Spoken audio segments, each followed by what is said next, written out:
Florentine, welcome to the show. Thank you. Very happy to be here. Yes, I'm excited and I'm curious. I was just sharing with you that I'm especially curious because I have no idea what we'll end up talking about. We have a few pointers and we'll just follow the flow. Absolutely. And we always start at the same point. When did you start calling yourself a facilitator? And I don't doubt that you actually do. I do. I call myself a facilitator, and I started thinking about this question when you sent it. I thought, when was this? And I don't know if I can pinpoint a time or a date, but I said to myself, probably before I deserved it. That's what I said. Deserve. Well, deserved, or maybe it was appropriate. So I think it's probably about 10, 12 years ago. That's when I started getting really into art of hosting and getting more into the facilitation world, which was quite emergent still at the time. And it felt like a coming home when I heard this word for the first time. It felt like, oh, this is what I do. This is who I am. This is what or at least, and now looking back, maybe I should have said, this is what I would like to do or what I would like to become. And I think it was a little bit of sort of a fake it until you make it sort of moment just to call yourself a facilitator, until I now feel, okay, now I can really embody the word and I know what it means. But yeah, so I think I started calling myself facilitator about like 10 years ago, before I was deserving of the title. And now I really feel like I can start to embody it. And I would love to dig a little bit deeper in what it means to deserve the title. So what has changed, or what would be the moment where you think, okay, I can now wear the title with pride? I think we move through different phases as people. And actually for me, the movement in my sort of professional development, it feels like it goes hand in hand with sort of a society's development that I would like to see. So I was very young when I started working in international organizations and like Model United Nations, Model European Parliament, all those things. And that's very, you're the chairwoman or the chairperson. And I was really like, they used to call me like the iron fist of leading committees. I was holding my tight ship captain, quite strict about who takes a turn and where do we go. And so I was very much the sort of the control and command kind of leader, although I was facilitating processes around topics that I didn't know much about. So I wasn't necessarily about the content, but really about process. I was quite controlling.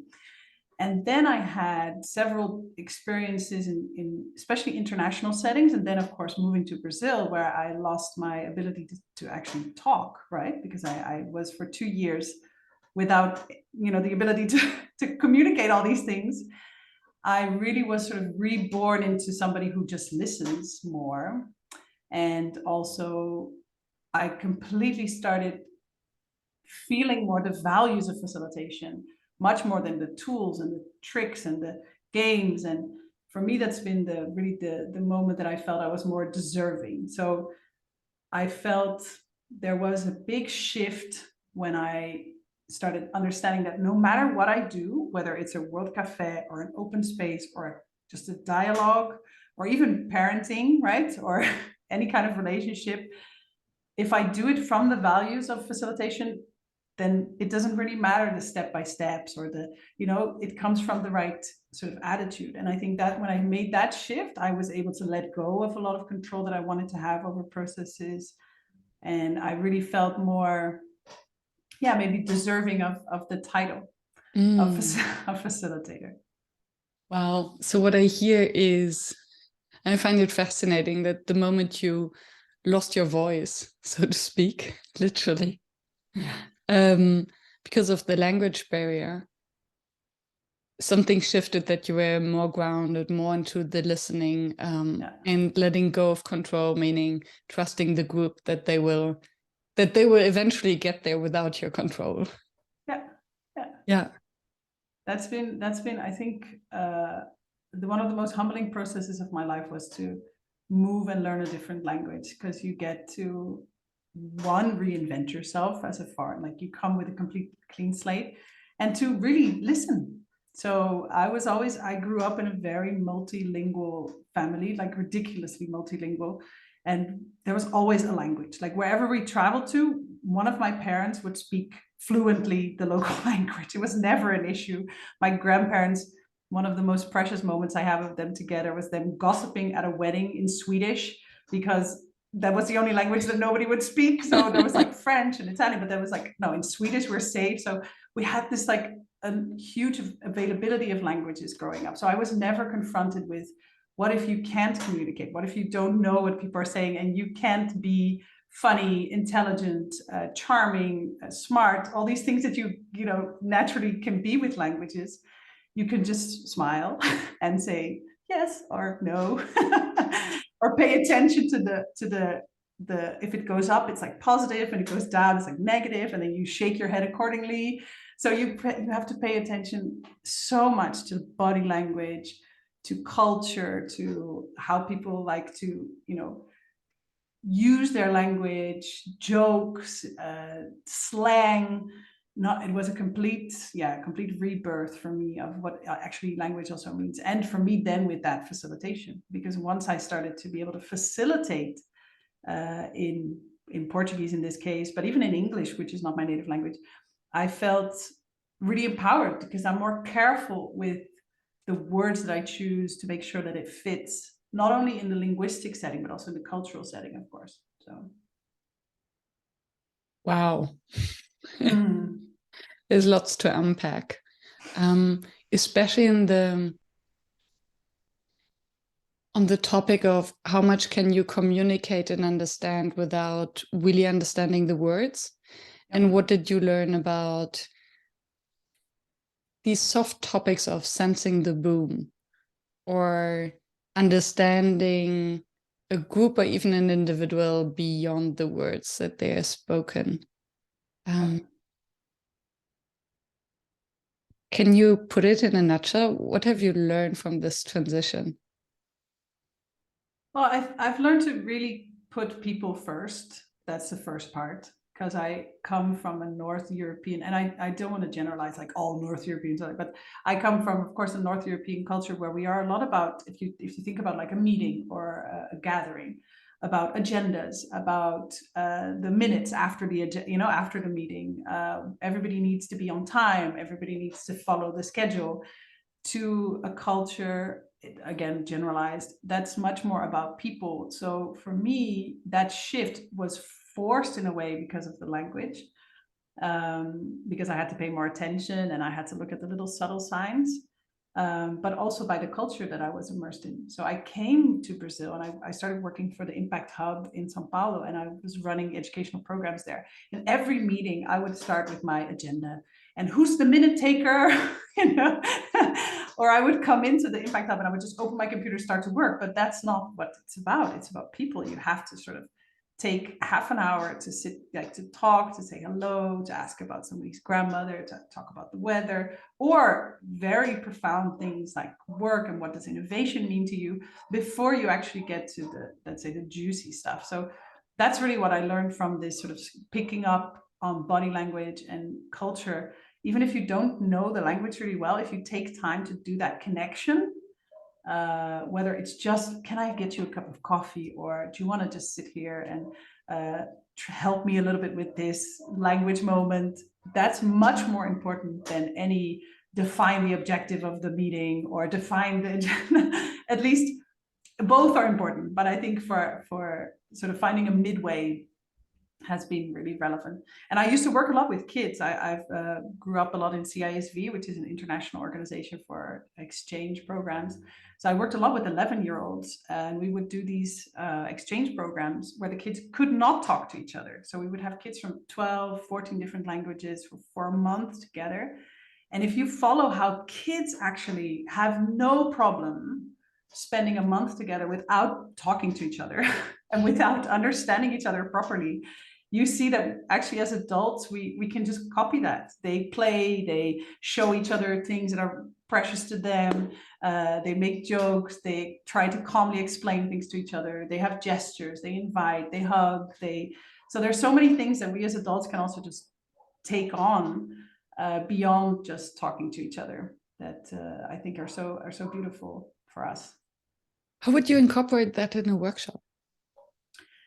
So I've been trying to do that more because I've been privileged to work with different sort of nationalities in a global setting where this became very relevant, right? So, and we always converge towards English, but there are so many ways we can not do that. And where we have more symbols, where we have more drawings. I love visual aids during facilitation. It's really one of my main things that I think we can work much more with. Using common signs. I think even emojis, although they come with like the phones and the WhatsApp, they're such a powerful language that we have created universally that work everywhere. So how do you feel? Emoji. So if you don't know the word for flabbergasted or super frustrated, put an emoji on it, you know, and then people will understand. Colors, any kind of symbol from nature that speaks to us. Make a weather chart. There's so many things that we can do that have this universal sort of language understanding underneath. Music, laughter, all these things for me have become much more important in these kind of workshops to avoid going into very brainy words or making words the center of what we're trying to do. And I'm just wondering that very often, so when we use words, we put so much importance to the words, and we're quickly into judgment and stereotyping and putting people into boxes. And when we're taking away this opportunity, and I'm now thinking of dancing or the embodied work, where it goes beyond words and how powerful it is. And then there could actually be a huge opportunity in leveraging this language gap or lack of a common language in groups to find another way of curiosity for each other. Yeah, and this for me is so fascinating because we really underestimate the role of, I'm going to call it language privilege, but let's call it like in participation, because we as facilitators have this role in which we need to enable participation and collaboration and contribution by all. And we tend to do that in a really equal way, right? We offer everybody the same opportunity, even though everybody's different. So instead of doing this in an equal way, we need to look for this sort of equity way, right? Where we can offer different solutions for all these different people we have in the room to help a little bit with this enormous language privilege that we have. So and not only in terms of like the fact if you speak well English or not, but also if you grew up in a household where it was common to have arguments or conversations, or you grew up in a society where it's very common to question or to argue and, you know, to argue for your opinion or not. So we tend to sort of organize our facilitation around a participation that's very easy for these people who talk easily, even if they don't speak English or whatever the spoken language is perfectly. If they know how to express, they're extrovert, they know how to argue, they sound intelligent, we'll move towards that. So how can we, especially in our role as facilitation, where really it is our main objective is to include everyone and to create this safe environment, create different opportunities. And I always think of these, you know, Netflix has an endless amount of these sort of competitions, right? Like baking shows, and you have now Lego Masters, and you have the glass blowers. These are all people that not necessarily maybe were taught to speak or to have a beautiful language, but they have so many ways to express themselves in their art, in their creations, whether it's a cake or it's a Lego manifestation or it's a beautiful work of glass,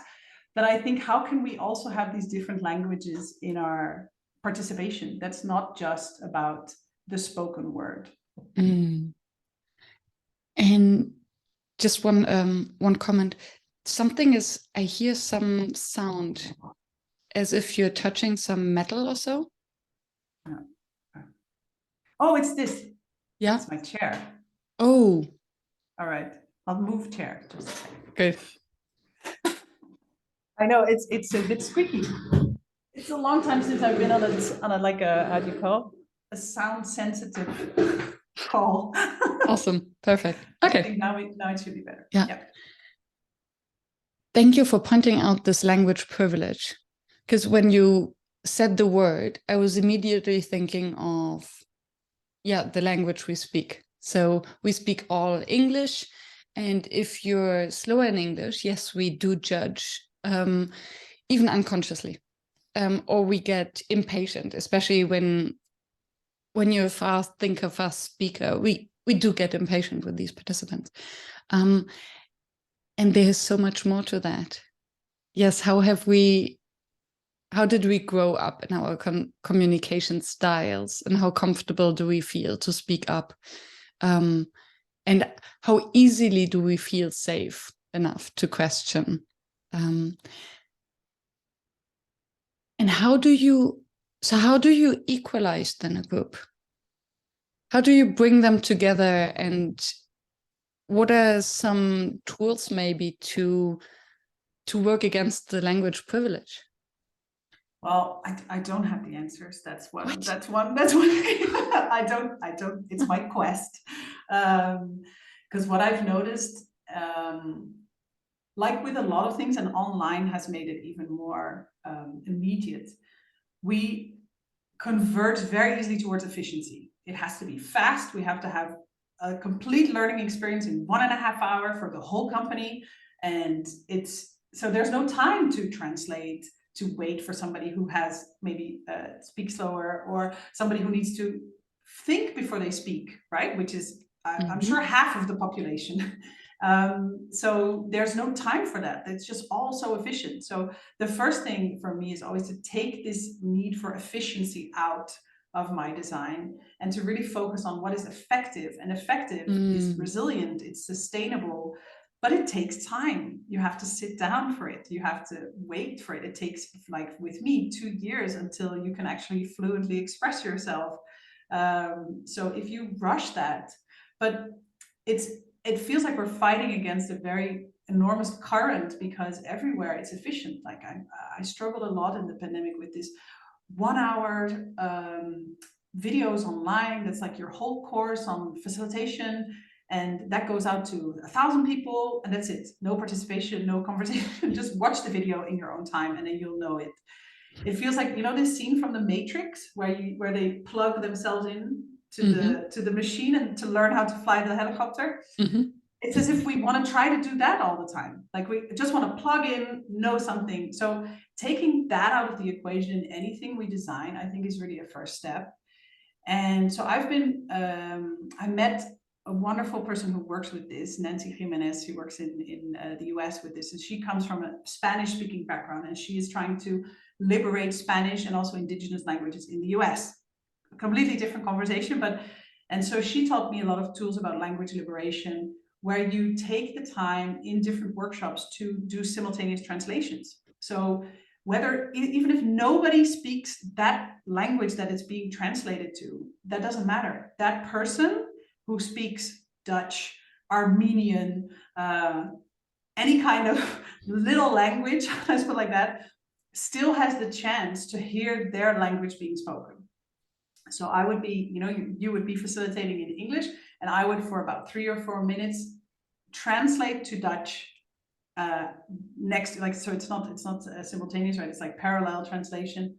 And it doesn't matter if it's relevant or if it's needed, but it's important for me and for my safety and for my participation to feel empowered. So, and now taking it back to, maybe Dutch is not a good example because a lot of Dutch people are confident in English, but if you take it back to Brazil, so I was running a program in the Americas for women empowerment in a technological company, and there's Canadians and people from the US who are native speakers, and then we have a lot of Spanish speakers and Brazilians, Portuguese speakers, and the company language is English, so that's fine. But at the same time, I saw all the time in this program these women struggling to be able to express themselves as fast, or even to understand the native English speakers.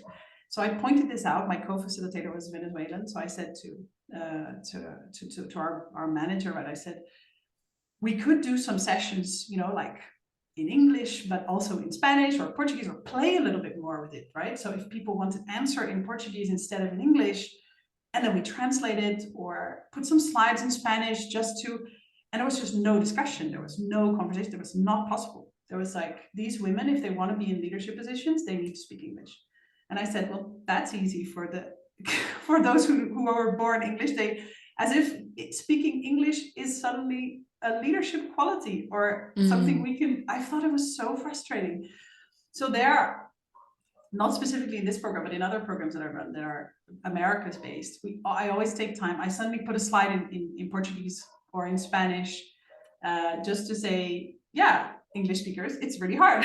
Like, not to put them down. It's not like you don't want to sort of get participation from them down, but say it or start a session in Portuguese and just say, we'll do some translation later, but I'm going to start in Portuguese. Or because what I want to avoid is putting breakout rooms or connection rooms, right, in Portuguese only or Spanish only, because then you segregate. Yeah. You want to make sure that the whole mix is in the room, and that the patience that people who are not native English speakers need to have to understand and to speak is also required of those who are native English or whatever, like the dominant language is. So everybody needs to be a bit more patient and take the time and be aware of it. That for me. So there's not a sort of a tip or a trick, but it's like to really, you need to just slow down. That's basically the main thing. And it's almost a wicked problem that on the one hand, we do want to mingle them, to bring them together, because that's the main reason we're in a workshop in the first place. So if one of our core beliefs is that the answers and the wisdom is in the group, and in the diversity of the group, then we want them to speak with each other, and especially to cross-pollinate the ideas. And to slow down, we need to somehow infuse curiosity, because only if I care for the person, I mean, if I'm in love with someone, I have all the patience in the world to understand what they exactly mean. If I don't know the person, then I get more impatient and I just want to run through it.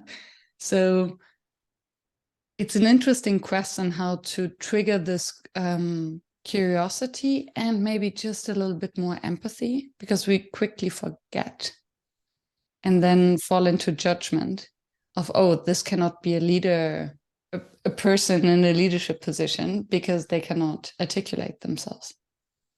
And we've been seeing this, and I think it's actually quite damaging, and we need to be quite aware of this. In any kind of literature, TED Talks, leadership development theory, everything comes, well, okay, let's not exaggerate, but a lot comes from native English speakers, a lot of white people from Northern Europe, Northern America, and you see that it's just easy for them to be to come across as very smart, to come across as knowing things better. And if we want to diversify, we'll get women, but they'll still be native English speaker like Brene Brown, wonderful. But it's still, we're still in the same category of people who are not only dominating these fields, they're defining these fields. Yeah. So we come across these theories of trust or theories of psychological safety or theories of leadership development. They're all based or created. They're based in these cultures and created by people who don't have this connection to these other cultures, enormous amount of languages. And what I see, for instance, here in Brazil as well, so there's this, and I'm stereotyping here, but like, so there's an enormous Brazilian culture, but they feel like they're doing it wrong because they don't adapt so easily to these theories. And then they start reading these books and they say, oh, so to be a leader, we need to follow Simon Sinek. We need to know how to organize things like that's the way it should be because that's the right way. And so you're actually creating a completely new colonization of knowledge of leadership development because these people don't have a voice to say, well, I'm a super cool Brazilian leader, but just because when I do a TED Talk, I have an accent, my video might not go viral. And again, Miriam, I'm exaggerating very strongly here, but it's a little bit dangerous that if you look at people indicating, my books to read this year, if you look at the authors and how many of them are native speakers and white native speakers and men, it's really, I think it's something we should really start to challenge. So for me, the main thing is take the time, be empathic, and empower. So if you look at science fiction movies, there isn't any science fiction movie that doesn't have a super cool translation pin you can put on, like the Babelfish, right? In the Yes. Hitchhiker's Guide to the Galaxy. Yeah. Let's focus on this. Let's put a lot of money into translation apps or translation pins so that we can all speak our own language and just hear our own language. And then it doesn't become such a barrier. It doesn't become so concentrated in one dominant language to stimulate the diversity of this, of these things, right? And there's so much to unpack. So one part is, for instance, English is the first language in many countries that are not the US or the UK. Mm-hmm. So English is first language in South Africa, in Nigeria, and in India. So in India, I think you have 820 different languages. So if two Indians from different provinces meet each other, they would speak English to each other. And still there's a huge bias across the world when they hear someone with an Indian accent speaking English, although it's excellent English. Yeah. So this is yet another layer that we cannot only say it's mother tongue. No, it's a very specific sound of, air quotes, mother tongue that we give the label, oh, that's professional. It's David Attenborough or nothing, right? Yeah. Like it's really, it has to be, and that's what I find so frustrating sometimes, because even between you and I, we both have beautiful native languages that are much more similar to each other than they are to English. We could find a sort of a German Dutch to find each other, and we do that, right? Like you say, like, oh, this word, it's this word in German. I don't know the English word. We find each other. But I always wonder how much we're losing by doing these convergence, and also by excluding these accents. And not only accents, because like I told you before, I spent some time in Nigeria. Also, they have, I think, about 600 languages, but English still dominant. But they don't speak not only do they speak English, they've enriched English with wonderful words and slang and ways to express themselves that we're cutting out. So even the English language itself is much bigger than just the sort of, but again, I don't want this to become like against the Americans, or, because it's not the point. It's this sort of, because between us, German, Dutch, we also find this English together. So it's a sort of a general thing. For me, the big fight is more against the need for this efficiency, where you lose so much in diversity. Yes, and I'm really enjoying this conversation. And I don't think, yes, we have to stereotype a little bit, but it's part also, I think, to peel the onion and see what's really there. Because what you just said, it's this, the exclusion by using English. And the funny thing is that we mostly use English because we want to include as many as possible.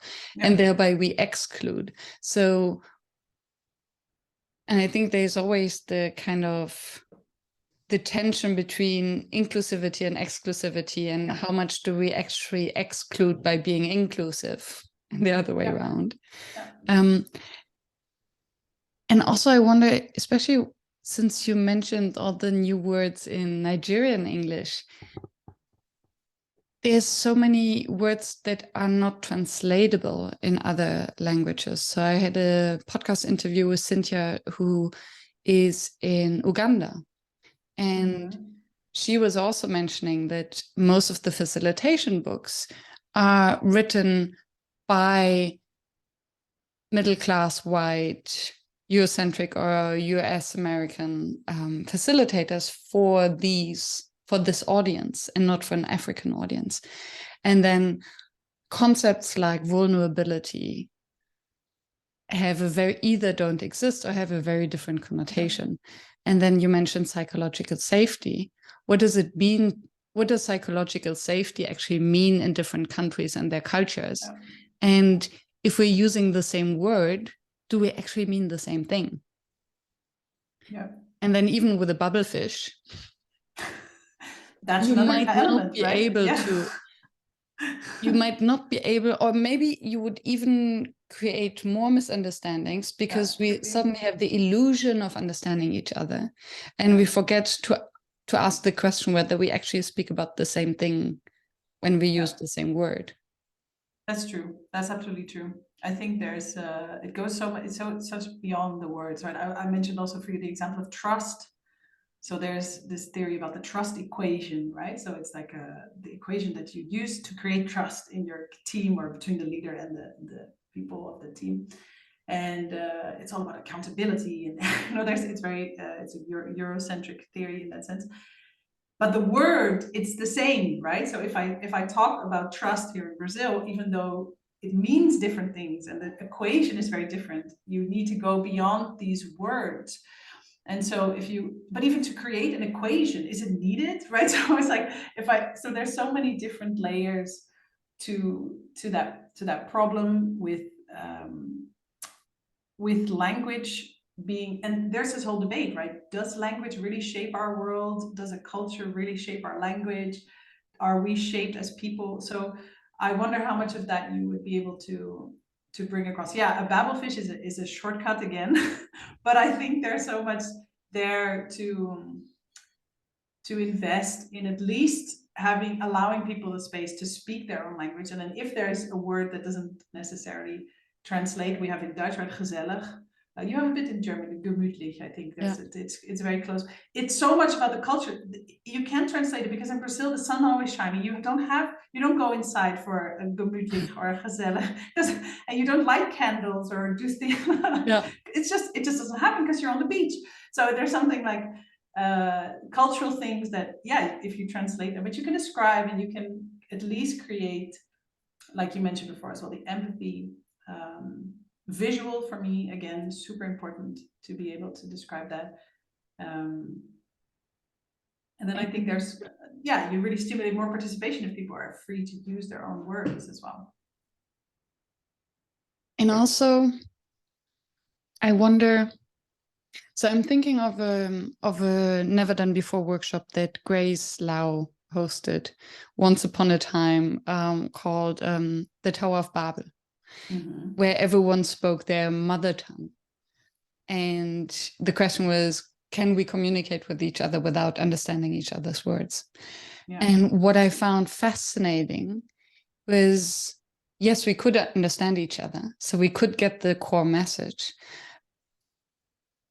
And even deeper than that, and that's something that I wonder whether we can use it, incorporate it in our facilitation more, is to see someone's real nature coming out when they have the opportunity to speak their mother tongue. So it's not really about communicating information, but it's about showing your personality. And I think through that we can create a lot of trust or connection with each other, because it's I think it's this layer of authenticity when our brain very often, so we detect liars because the body language and the facial expressions do not translate in the words. And our side somehow makes sense of that, and that's why we don't trust people. And I wonder whether, if someone doesn't feel confident in speaking a language, I assume that our brain gets all confused, and then we cannot trust this person. No, but I think that's the most important. Even more important than understanding each other perfectly is exactly this point, like to empower participation despite language differences, right? So it's exactly what you're saying now. So whether people will understand 100% of all the words you're using or all the expressions, it's most important that we can enable this contribution and enable this participation by offering spaces where you can express yourself in your mother tongue through other means that are more comfortable to you. Because again, we mentioned this in the beginning, even if you are speaking your mother tongue, but you weren't raised to articulate or to formulate perfect arguments for your thoughts, this is also another barrier. So we need to constantly see ways we can allow people to express themselves differently with the empathy of the others in a safe space. So, and then some things might get lost in translation, but as long as people feel empowered to participate and contribute, then you have, for me at least, that's the main objective always of facilitation. So. Yeah. And then obviously it depends on the context and the goal of the session. But especially when it's about people issues, in air quotes, or bringing people together, or creativity, team building, I think it's incredibly important. And also,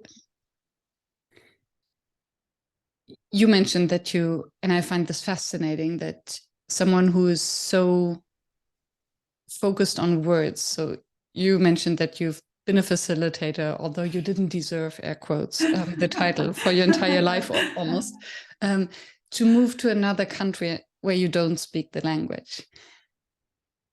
And me personally, so I was in a French kindergarten. Okay. So I grew up speaking French, and nowadays I almost have no accent when I speak French, but I'm missing vocabulary. So that's very interesting, because when I speak to French people, they might think that I'm a little bit stupid because I'm missing the words, but they cannot hear that I'm from another country. Yeah. And still I have the impression that I'm a different person when I speak French as opposed to English or even German. Yeah. And I wonder to what extent you experienced the same, and how did it affect your facilitation beyond just being calmer and listening more? So I think I completely agree with you. It does really change your personality, right? Not your personality, but it changed a little bit about even the tone of voice. It changes your body language. Because I have my most intimate relationships in English and not in Dutch, because I was married to a Brazilian who doesn't speak Dutch, or he understands a little bit, but it's not fluent. So we've always spoken English at home, even when I started learning Portuguese. And so you start really creating a deep base of a relationship, very intimate, in a language that's not literally the mother tongue, right?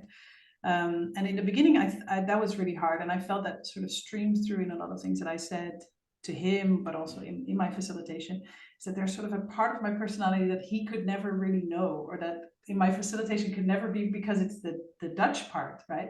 And I even noticed, now I've been away from Holland for 13 years, so I've been speaking mostly English and Portuguese for 13 years. You lose a little bit of that part. Is it good? Is it bad? Was it meant to be to lose it? I don't know. Is it just part of my evolution as a person? Possibly.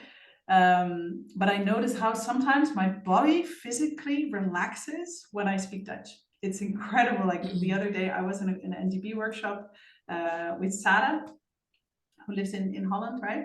And she started speaking Dutch. I was like, oh yeah, we can speak Dutch. And Nadja as well. And I was like, oh, and it's there's a sort of a physical reaction of, oh, and it's really interesting. And I struggle even now in Dutch to really be, smart and articulate, because I don't do it on a daily basis.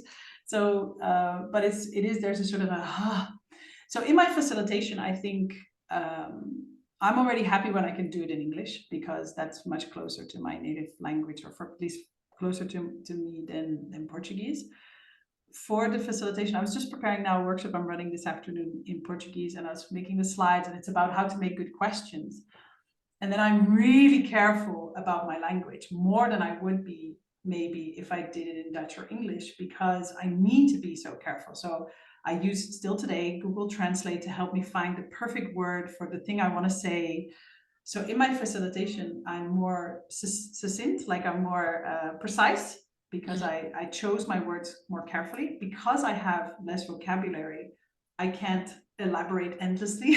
So I'm always very to the point, and more careful. So I understand what word comes across. I play with it a lot, because I think what's fun about being a foreigner is that you have an exclusive view of a language that insiders don't have anymore. Right? If it's your native language, you don't realize certain things. And for me, they're funny, or they call my attention. And then I call them out during the workshop. I say, isn't it cool that we use this word in Portuguese, and actually this connects to this? Or isn't it interesting that this is a feminine word and this is a masculine word, right? Because they grow up with that. And for me, it's still novelty. I'm like, oh yeah, that's cool. So I point that out, and I hope with that sometimes to enrich their understanding of their own language and how they can use it. So I try to do it more playfully as well. Now that I have that sort of now that I'm comfortable with it. Yeah. Yeah, it's nice that you're able to basically use the restriction and to use it to enrich, to add something to the session.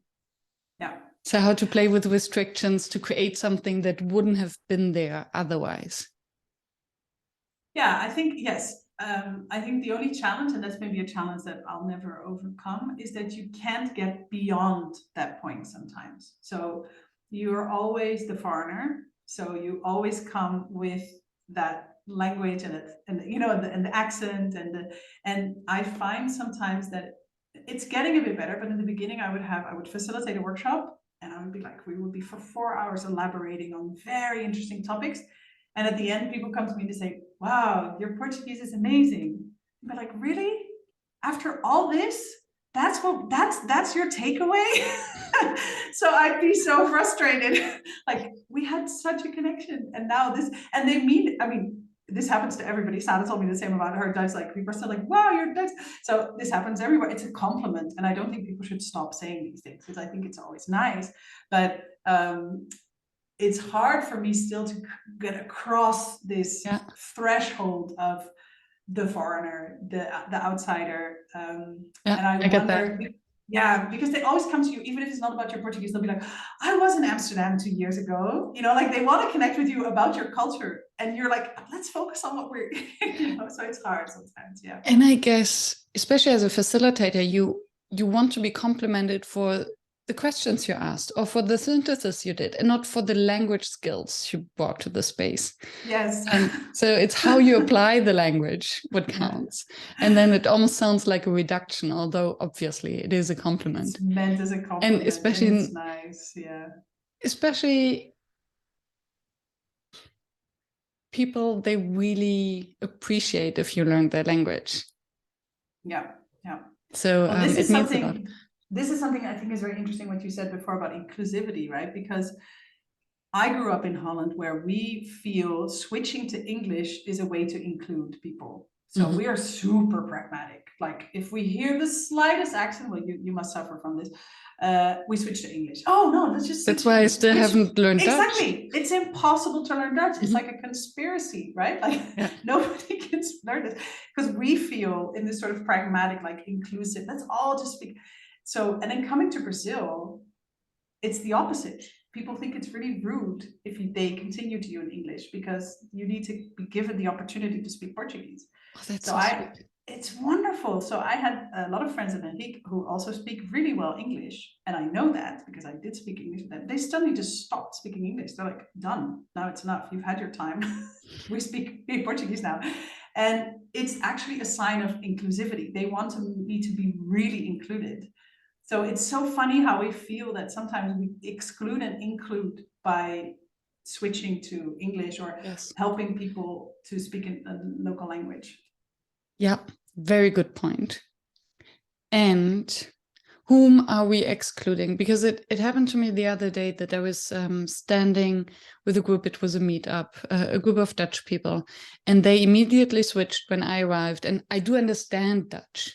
It's just, I feel extremely uncomfortable to reply because I'm not fast enough. I would say I'd get 80% of what is said. And still they switched to English. And then there was this one man, his English was just not good enough. A Dutchman. A Dutchman. And this made me feel uncomfortable because we clearly excluded him just to include the foreigner. I mean, who's to decide? Or did they just include the lady, maybe? I don't know. So it's a difficult question. It is. And I'd like to come back to something that you said earlier, which was about the challenge of always being regarded as the foreigner coming in. And I would like to draw the analogy with the external facilitator coming in. Yeah. So to what because sometimes it's very helpful to have this external view, because it's only with this fresh pair of eyes and ears that you can point out, as you said, oh, isn't it funny that you're using these words to point out that? And it can be beyond just the words, but for ways people speak about group dynamics, everything that happens that might be cultural, or even cultural for an organization, that it can be helpful.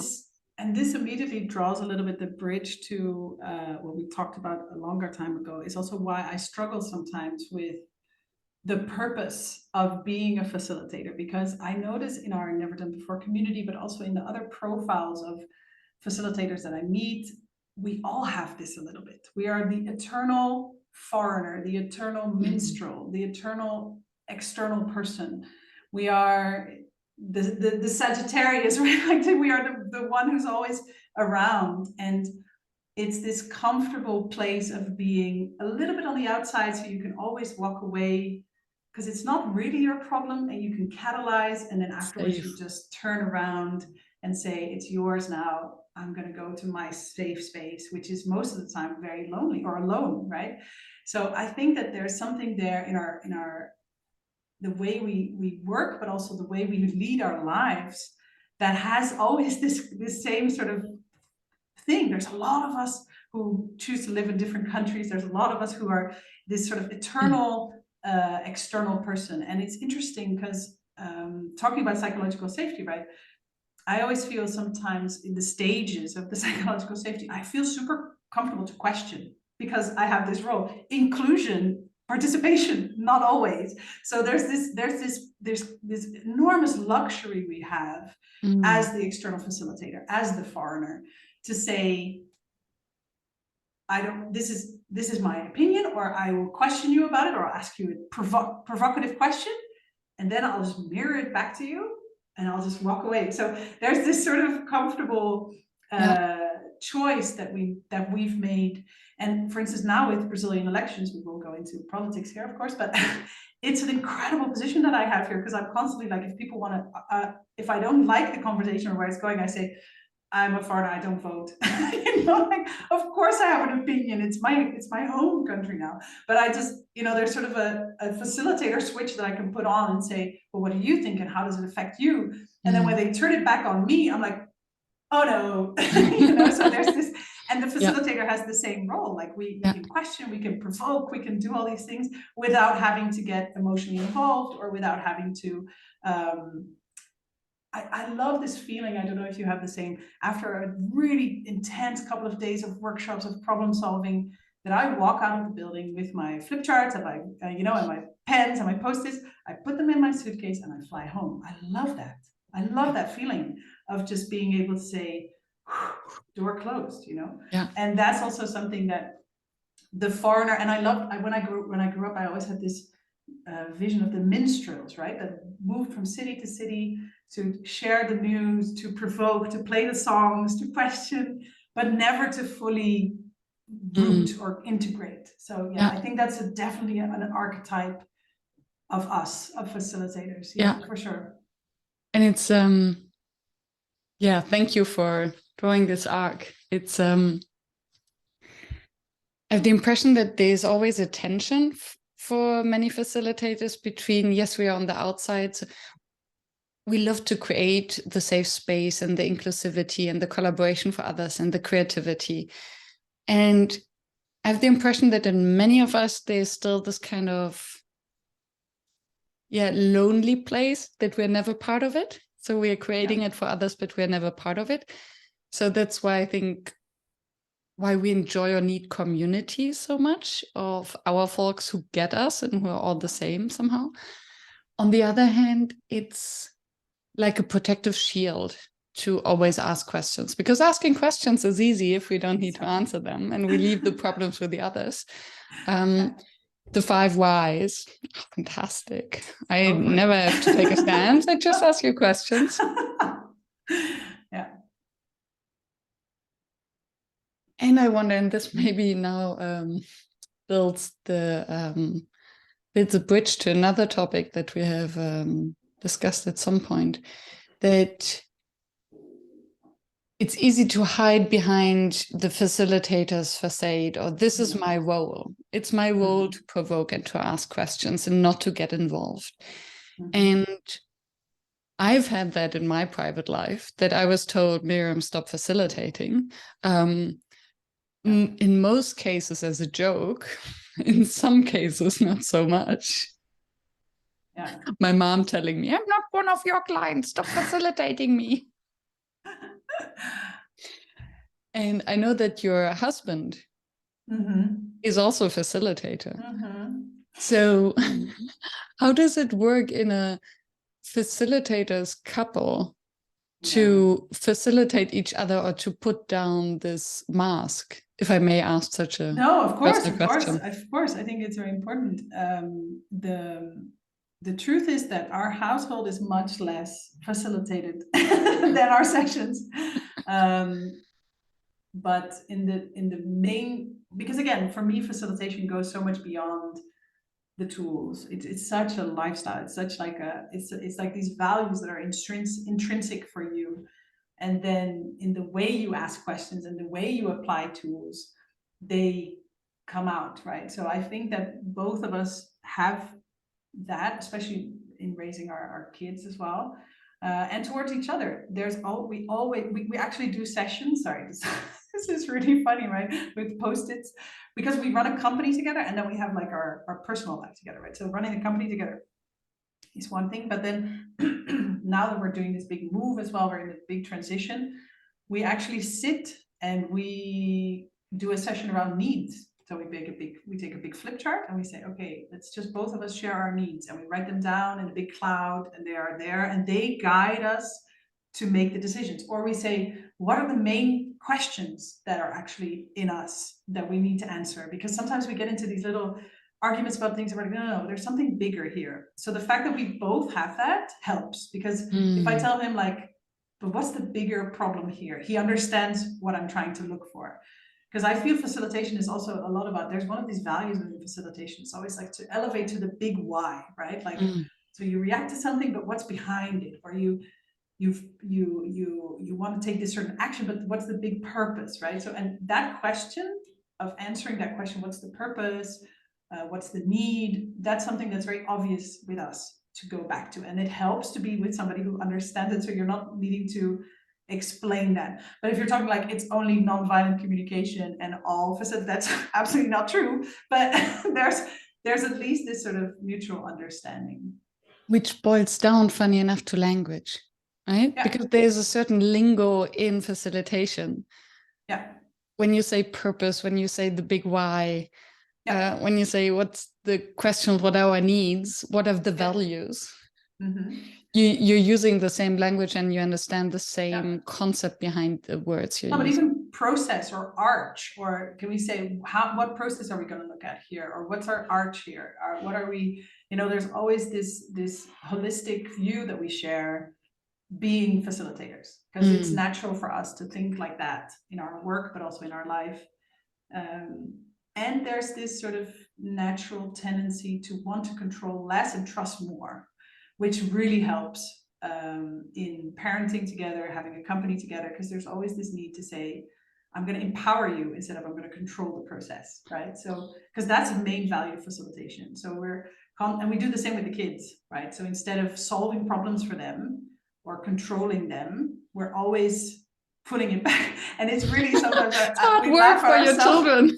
No, but it works. And I try not to bring it to the workshops, because I don't like to draw the parallel with like your team and kids, because a team should be treated as adults and kids should be treated as kids. But it's basically the same. Like when my youngest wanted to climb the stairs, of course, I can constantly pick her up and say, oh, I'll just take you upstairs. Like a controlling leader, I'll solve it for you. But instead, I had to take my time and facilitate her learning to go up the stairs by herself. It's safety.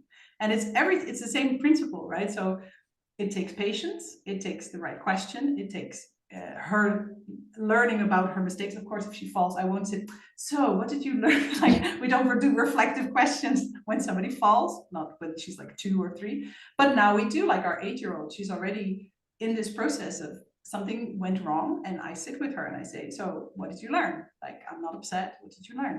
Because we all make mistakes, but it's important. So there's this same sort of principle.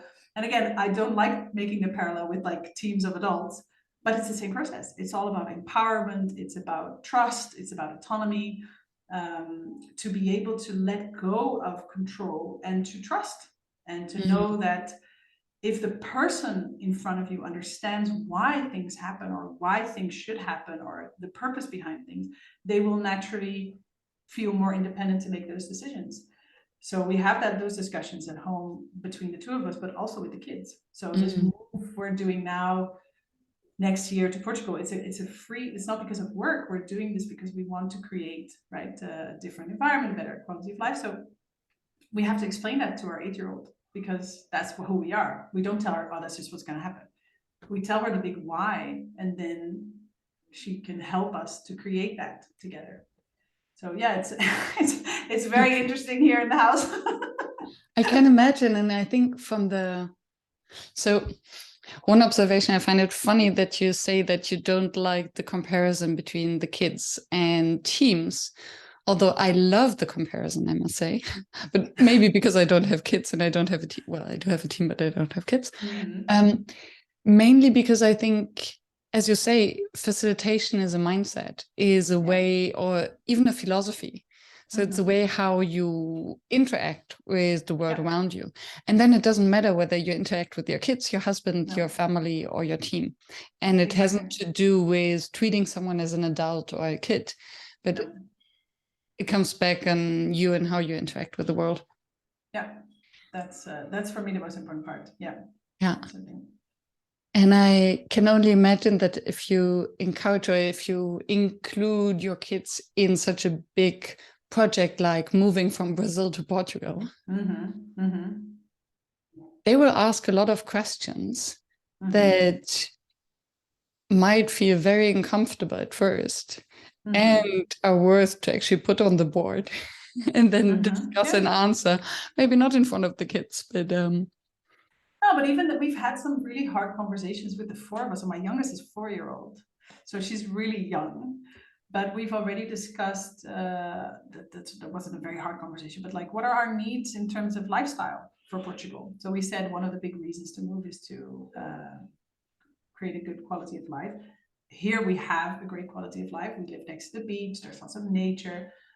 So we had the question, girls, what are your needs? Would you like to live in a house? Would you like to live near to the beach? Would you like to live next to the metro station? Would you like to live, like all these kind of questions. They know Portugal a little bit. We just went there as well. What's important? Do you want to have your own room if we can organize that? Or is that not an issue? So all these questions to them about how they see their life. And that's been really fun. And we're going to do a big trip around Brazil before that. Also that, what do we want to see? What's the purpose? We made a mood board together of the trip with the whole family. We showed the map of Brazil. They started pointing out cities that sound fun, so there's this sort of, we make the decisions in the end, but they know they've been heard. They know they've been respected. And they also, because of that, all the processes are easier, because everything we tell them or we decide as a family, they'll feel heard. So they won't protest so much, and they won't feel like, oh, this is ridiculous. And this is the hardest conversations. It's like what you said before as well about grief and leaving behind. And so especially for I think my eldest, this has been a challenge. So we facilitate even the conversation about our emotions. So we don't have to say, oh, but it's going to be great in Portugal. No, it's going to be really hard to leave Brazil. Yes, let's say it out loud. And let's make a big list of all the people we still want to give a big hug before we go, and how hard it's going to be not knowing where you go and knowing what you're leaving behind. So also this is all part of this over facilitated maybe, but this process, and it takes time and it takes patience. And sometimes you just want to say, this is what's going to happen because I say so, but that doesn't work because there's no kid that responds well to that. So. And I think you can replace kid by co-worker or teammate. Oh, totally. So coming back to the initial topic, and I find this fascinating because you just mentioned, yes, they feel heard and included in the conversation, and still we as a parents make the final decision. And I think to learn this from an early age, that just being heard and included does not necessarily mean that you're part of the decision-making process or the final decision, is also good learning. I think that's what's often confused in facilitated processes. Absolutely. That we confuse, or we are not clear enough about the way decisions will be taken. And then we are so it's again about inclusivity and what does it actually mean, and how to communicate the overall process. Yeah. Well, that's what I always say. We confuse a lot of times facilitated processes with democratic processes, and because they both have this element of participation and they both have this element of contribution and equity, so they are very similar. But there is an element to facilitation, and not necessarily the facilitator will take the decision, but the leaders will then, with the information given, take the decision. So it feels sometimes like as if we have to fake democracy in order to be really participatory, but that's not true. You need to be transparent to really create participation, and you can be very transparent about who makes the decisions. So I always give this example about, like, if you want to facilitate a process with 20 people to decide where you're going to go for lunch, it's not going to be a democratic process because everybody's hungry. And so facilitating, literally making simple or making easy a process of how you say, I have 3 options. Tell me what you want. If you're a vegetarian, speak up. If you don't like sushi, speak up. Otherwise, the 2 of us will decide based on these 3 options. Great, go. Okay, we can do a vote, but preferably not, because then you have like half for the, no, just give us, if there's one of these options you know really well, or you prefer, or there's a reason why one of the options won't ever work for you, great, give us the input, and then we decide where to go.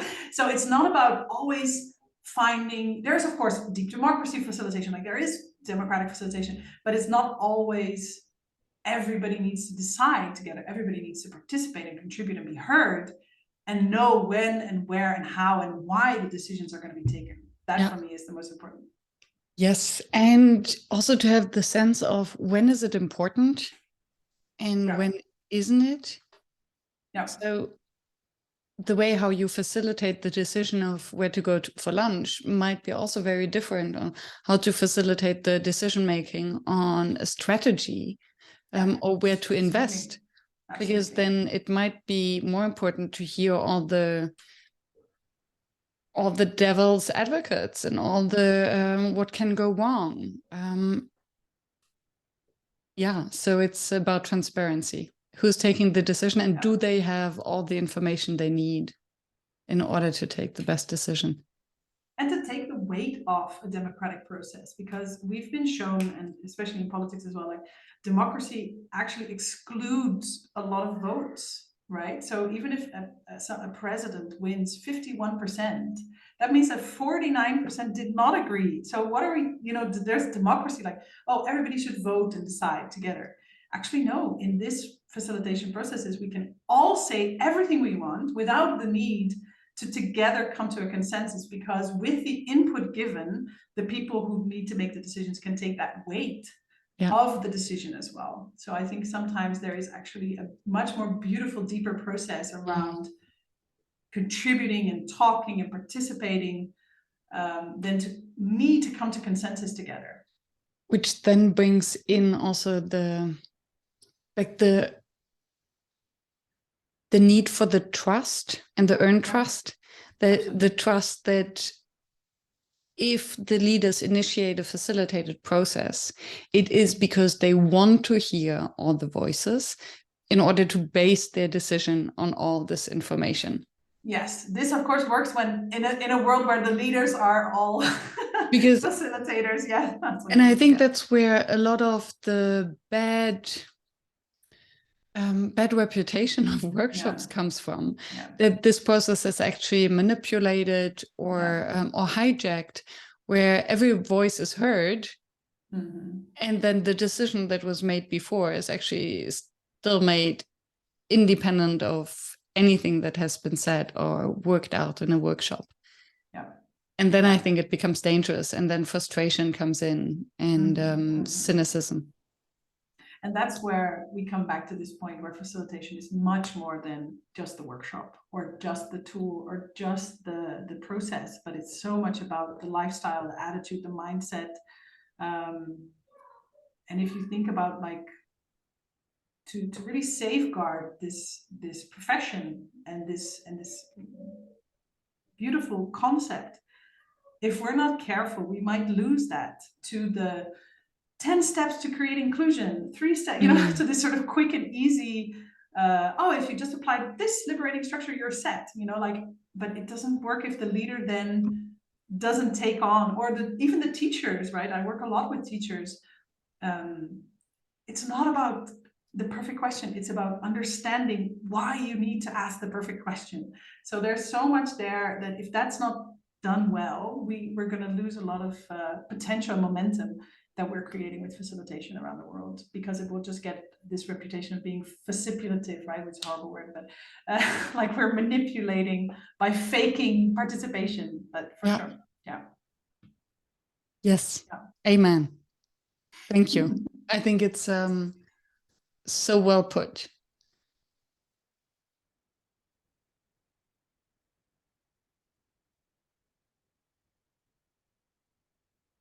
I had something in my mind and now I lost it. It was just very well said. Give me a second.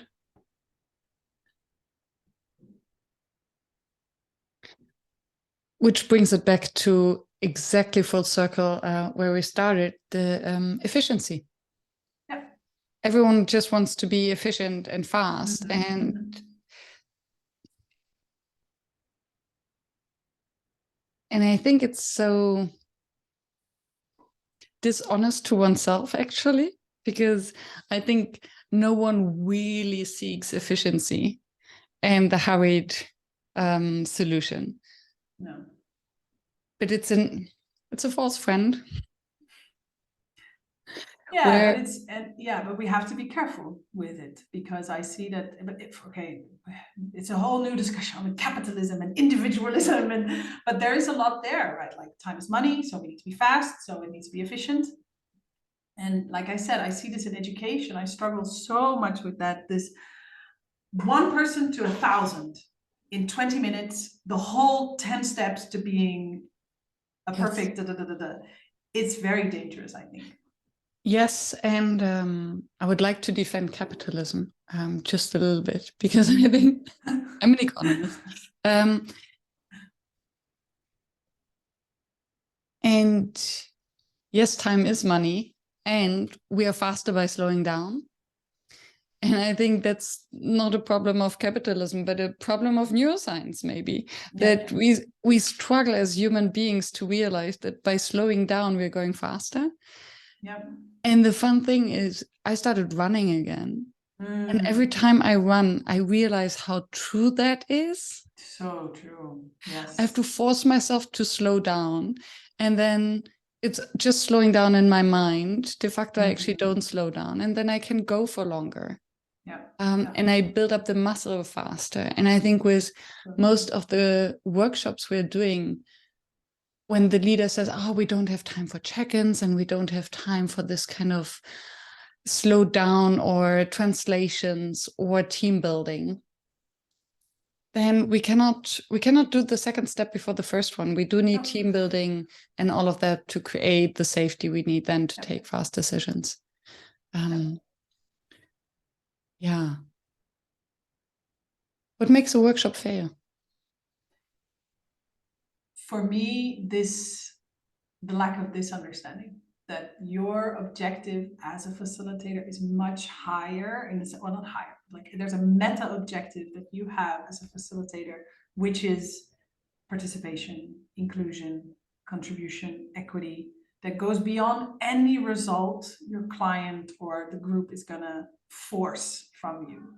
So we feel the pressure. We sometimes even become the scapegoat if the result is not achieved or the strategic plan is not designed perfectly.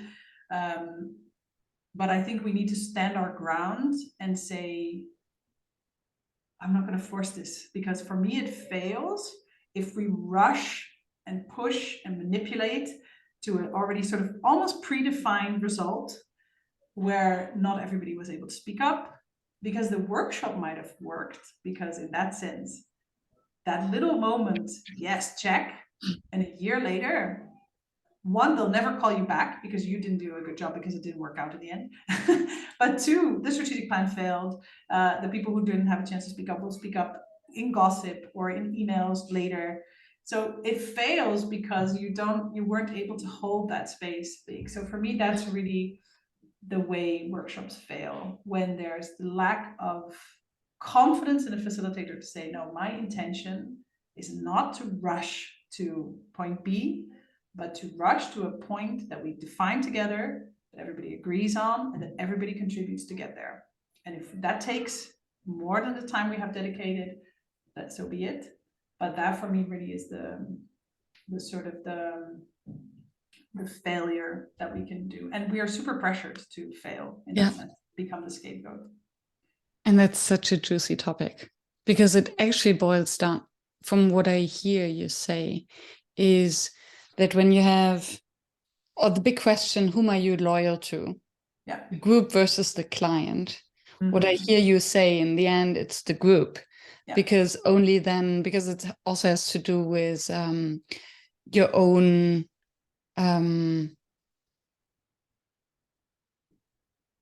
being true to yourself. And only if you respect the kind of your principles, then there will be a long-term solution, long-term success, instead of neglecting the group, neglecting your own principles to have the short-term success for the client. Checklist. Yeah.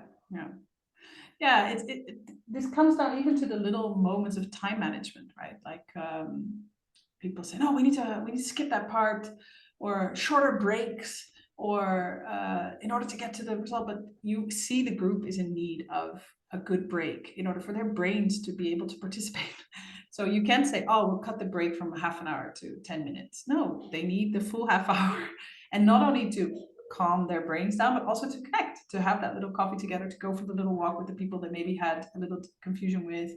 So there's so many things that you're always cutting of the things that make the process more resilient and better and stronger, because they seem irrelevant to the people who just want to write down the plan. It's impossible sometimes. But this is, for me, it fails for me if you can't. And also, if you can't show that, right? I've had clients who would question that, but I said, trust me. And they would be like, I don't know if we can trust you. But I'm like, if you give me a little bit. And I always say my main weapon against this is to say to everybody, let's give it a try. That's my main weapon. Also to myself. If I start questioning myself, I tell to myself, let's just give it a try. Because that nobody can argue with you, right? So to try a little bit, and then generally it works. Not always. I've had good fails as well, but a lot of them. But I think if there's this space to say, no, at least we safeguarded and everybody is here and knows why maybe the result didn't come out the way it came out. Maybe because we're just not ready to have the strategic plan. Maybe there's a discussion that you guys need to have before we write all this down. So, and that can only come out if you allow the group to be more important than the rules or the defined result. Yeah. Wow. And for me, what I hear is it requires such a level of integrity and being grounded in your principles. Because in the worst case scenario, as you said, you'll be the scapegoat. Absolutely. Oh, we didn't achieve. You promised us that we'll achieve X, Y, Z, or we hired you to guide us through a decision. And now all we did is talking about our values and realized that our values are not aligned with our yearly goals. Yeah, exactly. And that for me is also the reason I have this love-hate relationship with our profession, because this is a horrible role to play. And you need to be really sure of yourself to be able to, or not sure of yourself, of your values and what you believe, because the pressure from your clients, the outside world, society as a whole, like, of course, this company needs an enormous strategic plan for the next year. Who am I to say they can't get that because they need to, like, so there's a lot of this insecurity and this feeling of, am I doing the right thing? And I always, we have this question, right? I think you posted it in another workshop to say, what would you do if you weren't afraid, right? And I think that's something that tricks our brain, because we think that we should be doing something, or our purpose should be something that we should do if we're not afraid. Or these questions like, what would you do if you couldn't fail, if you knew you couldn't fail? And then I think, well, that's not facilitation, because those things, they are super scary, and I fail a lot at them. So I'm really reframing those questions about my purpose to say, what would you do despite the fact that you are very scared all the time? And what would you still do despite the fact that you're going to fail over and over again, and you still get out of bed and you still do it? And that for me is facilitation. So parenting. Yeah, or parenting, but facilitation for sure. Like I've run away from it because I was always like, I don't want to do that. I don't want to have to convince another person about connection and empathy. Because it's hard. Because if I could do something I knew it can fail at, it would not be this. So I think that there's something where we need to redefine a little bit what purpose means in our life. And for me, that's it. This is the thing I would keep doing, knowing that I'm going to be scared every single time, or scared or anxious, or, you're holding this super space and knowing that I'm going to fail for sure a lot more than I succeed sometimes, but that it's really the only thing that makes sense. And that is what I should be doing. So that's how it becomes your purpose. Beautiful. Mic dropping moment. Amen. Amen. Wow. I can hear all the passion and all the conviction for the profession. There's a lot. I think it's like you asked as well, like in your questions to prepare like the future facilitation.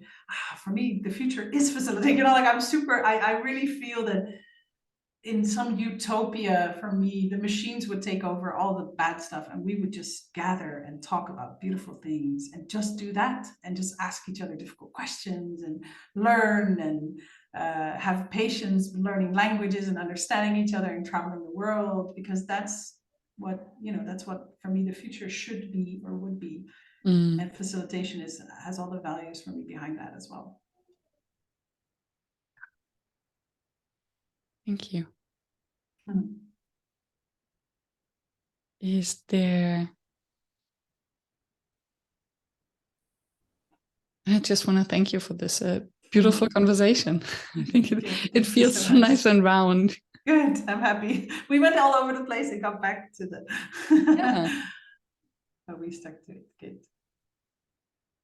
Now, and I think one thing that I do, just for you as well, you as your role, because you have an even more beautiful role in this future, which is the facilitator of facilitators and the community you've created. Because having joined this community I say recently, but it's already been a couple of months, 8 months, I think, it's essential for the future of facilitation. The communities, your community that you created around facilitation, because without this, we won't be able to hold these spaces outside. So it's been, for me, the most important space. The confessionals, the dojos, the sharing of mental health issues around facilitation, connecting to people. It's the foundation of how we can continue to do this work. Thank you. No, thank you. Thank you for appreciating it. And I agree, and it might boil down to what you said before. It is scary. It is a lonely place because we are convincing. We have to stand up for our values. And that's the most difficult. I mean, integrity is one of the most difficult things a human being can do. To stand up for our values and purpose, for ourselves, despite all the pushbacks. And then to have a group of people who understand that and who all suffer and struggle with the same issues, it's important. Super important. Yeah, no, it's been really important.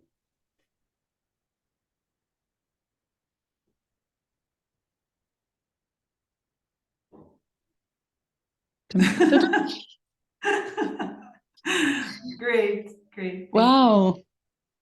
Thank you. Thank you. Awesome. This is really good. Yeah. So we juicy. went all over the place. Went very deep. So many topics. Yeah. Good. So many topics without just touching the surface. It's like jumping one topic, going deep, coming back up next topic. Yeah. That's good. I think that's one of my facilitation values as well. To always go deep immediately. I have an aunt who is always like that. I always meet her. She's a coach, and she's really, really profound. Like you don't even have your coat off, and you're already like sharing your whole life story. It's never how's the weather, or she's always like you come in and you're already crying with all the deep. It's good, right? I love that. Like just go straight in. It's good. So yeah, for me that's very important. Yeah, that's how it felt. Good. Thank you so much. Looking forward to share it. Yeah, exciting. Cool. I think it's maybe around no, I can tell you precisely. You are so organized. You know I exactly am. When everything comes. November 23rd. So the week after the festival. Perfect. Sounds good. Yes, and the week before, maybe 2 weeks, I sent you the 1-page summary. Okay. And then you send us all the links that we can put in the show notes. Super. So your company, whatever. Yeah, our website's only in Portuguese, but it's fun to share anyway. Talking about language. Yes. Google Translate helps us out. Yeah. And I really think that we want to do more about language in the community. Should be really cool. I have suggested that to a few to have. Why don't we have a session in German or in Dutch, or and it's like it feels like they're invisible boundaries that nobody dares to cross. It's like scheduling a sandbox session in the middle of the European night. Nobody has ever done that. Could.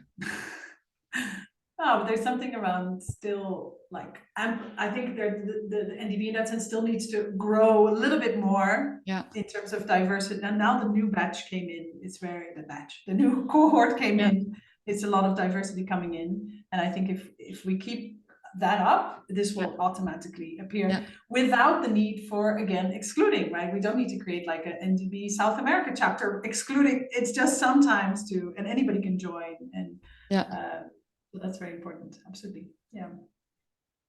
Let's see. Cool. Thank you so much, Miriam. Thank you. And looking forward, I think I see you on Thursday for the wash. Thursday. Yeah, Thursday. I was going to say morning, but it's my morning. Yeah. Thursday morning, afternoon. Yeah, I'm very curious. Good. Awesome. All right. Thank you so much. We'll be in touch. Thank you. Bye-bye. Bye.